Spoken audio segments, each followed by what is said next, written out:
좋아요, 구독. 계속해서 미국 시장 그리고 코인 시장 알아보는 순서 김 PB와 함께 하겠습니다. 안녕하세요. 안녕하세요. 투자 쉽게 하자 김 PB입니다. 예, 간밤에 미국 시장은 쉬었지만 지금 야간 선물 약간 마이너스로 나오고는 있는데 그 골드만삭스에서 말이죠. 중국 경제 GDP에 대한 성장률 전망 다른 지금 보니까 노무라, JP모건, 뱅크 오브 아메리카 다 내렸었는데 여기도 내렸습니다. 예, 맞습니다. 골드만삭스도 최근 UBS, 노무라, 뱅크 오브 아메리카, JP모건 이렇게 여러 주요 은행들이 중국의 경기 회복이 느리다는 이유로 GDP 전망을 하향 조정한 상황에 같이 동참해서 지금 이제 최근에 성장률 전망을 하향 조정했고요. 이 부분은 사실 제가 올해 초부터 계속 말씀드려온 내용인데 중국의 리오프닝으로 인한 기대감 때문에 주가가 지금까지 강세였지 않습니까? 근데 실제 중국 경기는 회복된 기미가 사실 별로 없었습니다. 철근 가격이나 중국의 어떤 이제 신용 관련된 이제 데이터를 확인해봐도 주가의 회복세는 별로 이제 눈에 띌만한 경기 회복세는 눈에 띌만한 수준은 아니었고요. 게다가 중국의 청년 실업률이 지금 20%에 달합니다. 근데 우리나라나 미국에 비해서 3배에 달하는 수준이거든요. 그러니까 중국은 여전히 경기를 살리기 위해서 금리를 낮추거나 하는 등의 노력을 다하고 있지만 경기가 쉽게 되살아나고 있지는 않습니다. 그래서 중국 관련주나 원자재 관련주에 충분한 영향을 미칠 만한 이슈라서 이 부분은 좀 주의하시는 게 좋겠습니다. 네, 어쨌든 골드만삭스에서 5.4%까지 하향을 했습니다만은 중국 정부가 타겟하고 있는 5%보다는 높고 타사보다는 약간 아직도 높죠. 그래서 여러분들이 좀 신경을 쓰시면 좋을 것 같다 이런 생각이고 미국 그 국무장관하고 중국 시진핑하고 고위급 회담을 했죠. 네, 맞습니다. 제가 지금까지 이제 미중 갈등이 고조되었었던 분위기였는데 미국 국무장관이 주요 인사들을 비롯해서 시진핑 회담까지 이제 진행을 하면서 양국 외교 개선에 힘을 다하고 있는 모습입니다. 근데 아무래도 미중 간의 어떤 그런 이제 관련주들이 굉장히 많지 않습니까? 그래서 이 부분에 매매할 때 뭔가 이런 관계 개선이 추가적으로 진행이 된다라고 했을 때 그런 주식들의 크게 수혜를 볼 수 있는 부분들이 있어서 이 부분은 좀 주의 깊게 보시면 좋겠다 이렇게 좀 말씀을 드리고 싶습니다. 미국하고 중국하고 약간의 부분적인 화해 모드로 들어가는데 테슬라만 조금 좋은 것 같고 딴 데는 조금 수혜가 좀 약하다 이런 생각들이 있는 것 같은데 어떻습니까? 네. 이제 테슬라는 굉장히 좀 재밌는 이슈가 많은데 중국의 테슬라로 불리고 있는 바이톤이라는 회사가 파산 신청을 요번에 했습니다. 그래서 그것에 대한 수혜도 테슬라가 보고 있고요. 그리고 미중 관계 개선에 대한 기대감도 주가에 반영이 되고 있습니다. 게다가 그간 이제 빅테크에 몰렸었던 투심이 테슬라로 향하고 있는 부분도 굉장히 크죠. 그래서 현재 테슬라의 주가 모멘텀은 2021년 11월 불장 끝에 모멘텀의 어떤 최고점까지 다다란 수준을 보이고 있습니다. 그래서 모멘텀이 굉장히 강한 상황이고요. 저 같은 경우는 일단 좀 쉬어가는 차원에서 분할 매도를 좀 권장드리고 싶습니다. 어차피 매수 기회가 있으면 또 매매하면 되지 않겠느냐 이런 차원에서 좀 말씀드리고 싶고요. 지금 주가가 워낙에 너무 뜨겁기 때문에 지금 이제 기술적 지표들 상에서도 너무 이제 과열되었다 이런 이제 신호들이 많이 포착이 되고 있습니다. 그래서 주가가 너무 뜨겁기 때문에 조금 쉬어가는 게 어떻겠냐 저는 이렇게 좀 말씀드리고 싶습니다.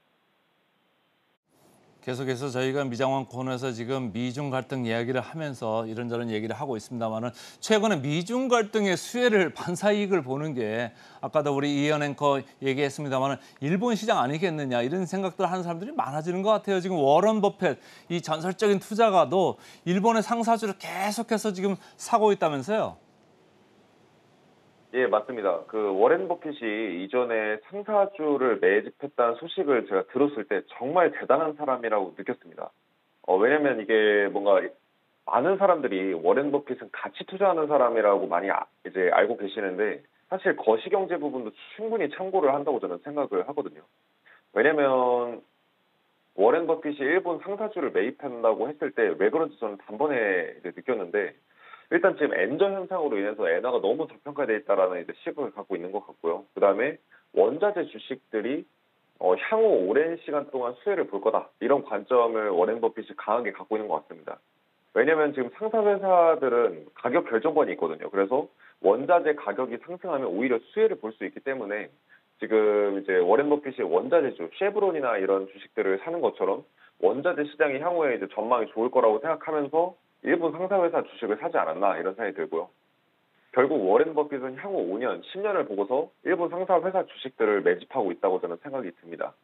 그래서 현재 일본은 지금 다른 국가들과는 다르게 오히려 유동성을 공급하는 양적 완화를 유지하고 있다 보니 뭔가 중국이나 미국, 유럽 이런 주식들이 약세이면서도 어쨌든 일본 쪽으로 이제 돈이 몰릴 수밖에 없는 이유가 바로 그거지 않나 싶고요.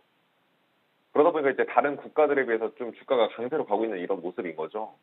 하지만 이제 엔화 가치는 계속해서 떨어지다 보니 주가는 올라도 엔화 가치가 조금 떨어졌습니다. 그래서 환차손이 꽤나 이제 적지 않은 상황이거든요. 그래서 올 초 이후로 엔화 가치가 달러 대비해서 10% 이상 하락한 상황입니다. 그래서 일본 주가 지수도 너무 지금 뭔가 너무 뜨겁지 않나 이런 생각이 들고요. 미국 엔비디아급의 어떤 그 모멘텀을 보여주고 있다. 이렇게 좀 저는 보고 있습니다. 엔화가 계속적으로 약세 현상을 지금 보이고 있고 일본의 뭐 PER 배수죠. 그것도 뭐 12배, 13배 이렇게 평균 대비해서 그렇게 높지는 않고 그리고 인플레에 대해서 걔들이 좀 이렇게 뭐랄까요, 좀 허용하는 게 좀 많은 것 같아요. 최근에 디플레가 많았으니까 인플레도 어느 정도 용인을 할 것 같고 그러니까 사람들이 일본으로 지금 자금들을 가지고 하고 있는데 자 미국으로 다시 돌아가서 말이죠. 미국의 지금 S&P 500 중에서 상위 시가총액 비중이 점점 늘어나고 있다면서요? 예, 맞습니다. 그 S&P 500에서 가장 큰 7개 회사의 시총의 비중을 보여주는 표를 보면은 정말 놀라지 않을 수가 없는데, 쉽게 말씀드리면 이겁니다. S&P 500 지수 전체에서 상위 7개 종목의 시가총액이 S&P 500 지수에서 몇 퍼센트 정도의 비중을 차지하는지를 알려주는 표거든요.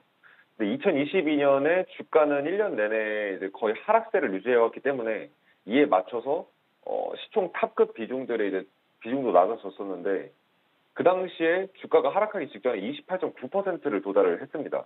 그러다가 하락이 마무리되기 직전까지 20%까지 급감을 했다가 현재 28% 수준까지 다시 빠르게 회복을 한 상태거든요. 근데 연구 그리고 통계 자료 이런 것들 다 보면은 강세장의 열기가 끝에 다다를수록 시총 상위 종목들 중심으로 주가가 강세를 보이는 경향이 있습니다. 그래서 이 시총 상위 종목들이 이제 비중이 커지면 커질수록 뭔가 시장 상승의 끝이 이제 코앞에 있다라는 거죠. 그래서 그간 시총 상위권 종목들 위주로 상승이 크게 나오지 않았었나 싶고요. 이에 따라서 근 한 달 동안에는 사실 중소형주들도 대형주 따라서 크게 올라오고 있는 이런 모습을 저희가 확인을 했습니다. 그래서 주가가 고점을 찍고 하락하기 직전이었던 순간까지 지금 가파르게 이 수치가 올라왔거든요. 그래서 이게 정말 뭐 강세장이 더 갈 수 있다는 시그널인지 아니면은 뭔가 올라올 만큼 올라왔으니까 이제 좀 뭔가 한 템포 쉬어가야 되는 구간이라고 얘기를 하는 건지 이거를 좀 이제 우리가 한번 체크해 볼 필요가 있다. 이렇게 좀 말씀드리고 싶습니다. 7개사의 시가총액 비중이 상당히 높아져 있고 앞으로 더 올라갈 거냐, 우선 밀릴 거냐 좀 아주 관심 사항이죠. 자, 코인 시장으로 한번 가볼까요? 코인 시장 좀 짧게 좀 들을까요? 네, 암호화폐 관련 투자 상품에서 9주 연속으로 자금이 순유출됐습니다. 지금 근데 하지만 유출세가 많이 줄어든 상황인데요. 좀 더 봐야겠지만 현재 시장이 관망세로 다시 접어들고 있는 것 같습니다. 즉 하락세로 시세가 자리 잡던 와중에 마지막 희망을 갖고서 투자자들이 관망에 이제 접어든 것으로 보입니다. 그래서 비트코인 투자 상품에서는 50만 달러가 순유출된 데 반해서 이더리움 상품에서는 500만 달러가 순유출됐습니다.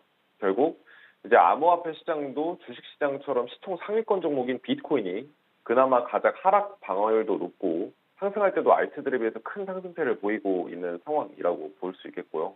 확실히 주식시장이나 코인시장이나 분위기가 좀 비슷하지 않나 이런 생각이 듭니다.